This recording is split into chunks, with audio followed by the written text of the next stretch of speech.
రోటీ, పుల్కా, chapati, non ఇలా ఎలాంటి రొట్టె పదార్థాలకైనా మంచి చిక్కటి గ్రేవీతో చికెన్ కర్రీ ఎలా చేసుకోవాలో ఈ వీడియోలో అయితే చూపిస్తున్నానండి. Welcome back to this is by Vandana YouTube channel. నేను మీ వందన. ఈ చికెన్ కర్రీ చాలా సాఫ్ట్గా ఉంటుంది, మంచి చిక్కటి గ్రేవీతో భలే టేస్టీగా ఉంటుందన్నమాట. దీన్ని ఖచ్చితంగా మీరైతే ఒకసారి ట్రై చేయండి. అలాగే మన ఛానల్ని అయితే సబ్స్క్రైబ్ చేసుకోండి. అలా చేసుకోవడం వల్ల మంచి మంచి రెసిపీస్ మీకైతే మీ ఇంట్లో వరకు చేసి పెట్టండి, మంచి నచ్చుతాయి అన్నమాట. దీనికోసం నేను ముందుగా 1 కేజీ వరకు చికెన్ని 2 సార్లు వాటర్లో కడిగేసి ఇలా గిన్నెలో తీసి పెట్టుకున్నానండి. దీంట్లో అల్లం వెల్లుల్లి పేస్ట్ని నేను వేసుకుంటున్నాను.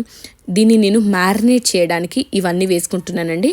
దీంట్లో ఒక 2 టేబుల్ స్పూన్ల అల్లం వెల్లుల్లి పేస్ట్ని, 1 టేబుల్ స్పూన్ వరకు ఉప్పుని, అలాగే 2 టేబుల్ స్పూన్ల కారాన్ని, అలాగే కాస్త జీలకర్ర పొడిని, కొద్దిగా పసుపు వేసి వాటితో పాటుగా కాస్త గరం మసాలా కూడా యాడ్ చేసేసి అంతా కలిపేసుకున్నానండి. ఇలా ముక్కలను గట్టిగా నలుపుతూ మనము ఈ మసాలా అంతా చికెన్కి పట్టేలాగా కలిపేసుకోవాలండి. ఇలా చికెన్కి అంతా పర్ఫెక్ట్గా ఉప్పు కారం అన్నీ కలిసాయి అనుకున్నప్పుడు దీంట్లోకి నేను ఒక 2 కప్పుల పెరుగునైతే యాడ్ చేసుకుంటున్నానండి. ఇలా పెరుగు యాడ్ చేసుకోవడం వల్ల ఇలా గ్రేవీ మంచిగా వస్తుందండి. అలాగే టేస్ట్ కూడా చాలా బాగుంటుంది. ముక్కకు ఉప్పు కారం పట్టి ఇలా పెరుగు మంచి టేస్ట్ వస్తుందన్నమాట. దీన్ని కూడా అంతా ముక్కకు పట్టేలాగా మంచిగా కలిపేసుకోవాలి. ఇదంతా కలిపి దీంట్లోకి నేను ఒక 3 పచ్చిమిరపకాయలని కట్ చేసి, అలాగే కాస్త కరివేపాకును కూడా ఇందులోనే యాడ్ చేసేసుకొని ఒక 2 గంటల పాటు దీన్ని మ్యారినేట్ చేసి పెట్టుకున్నానండి.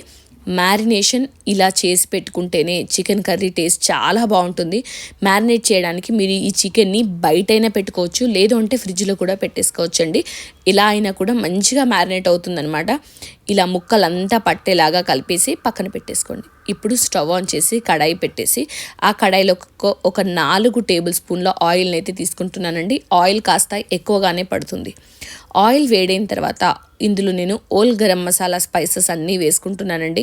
చెక్క, లవంగం, సాజీరా, మిరియాలు, బగారా ఆకు, పువ్వు, స్టార్ పువ్వు, ఇలా మన దగ్గర ఉన్న ఏ గరం మసాలా స్పైసెస్నైనా వేసేసుకోవచ్చు. ఇవన్నీ వేగిన తర్వాత ఒక మీడియం సైజు ఉల్లిపాయని నేను ముక్కలుగా కట్ చేసి వేసుకున్నానండి. అవి వేగేటప్పుడే నేను దీంట్లో 1 కప్పు వరకు మెంతాకును వేసుకున్నానండి. మెంతాకు వేసుకోవడం వల్ల మంచి ఫ్లేవర్ వస్తుంది చికెన్ కర్రీకి అయితే.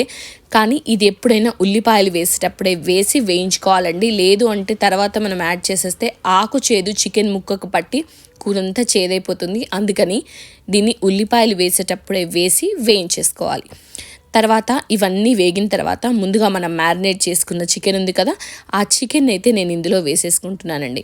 ఫస్ట్ ఒక 10 నిమిషాలు హై ఫ్లేమ్లో పెట్టేసుకుంటే చికెన్ నుంచి ఏవైతే నీరు ఊరుతుందో ఆ నీటితోనే చికెన్ ముక్కలంతా ఉడికిపోతాయి అన్నమాట. మనం ఫస్టే నీరు పోయవలసిన అవసరం లేదండి.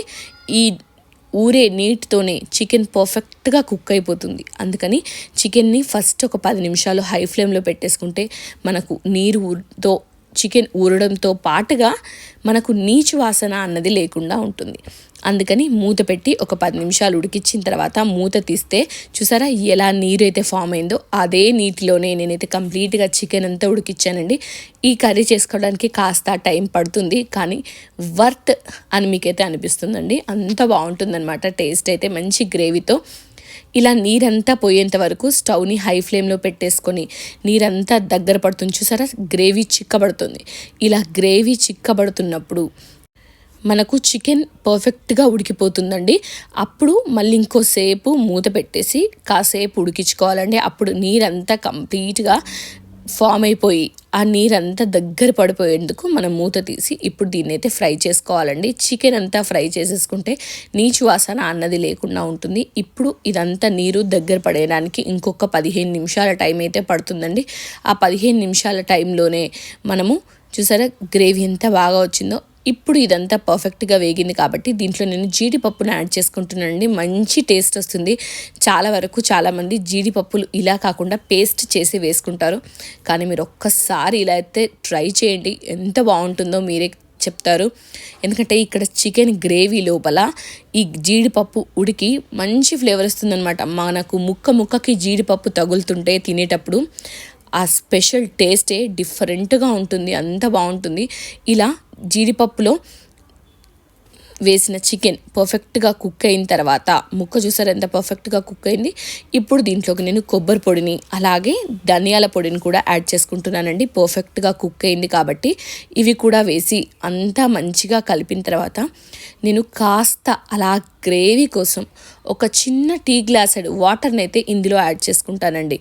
ఇలా చిన్న టీ గ్లాసెడ్ వాటర్ని మనం ఇందులో యాడ్ చేసుకోవడం వల్ల మంచిగా చిక్కగా గ్రేవీ అయితే వస్తుంది. ఆ గ్రేవీ చాలా బాగుంటుందండి.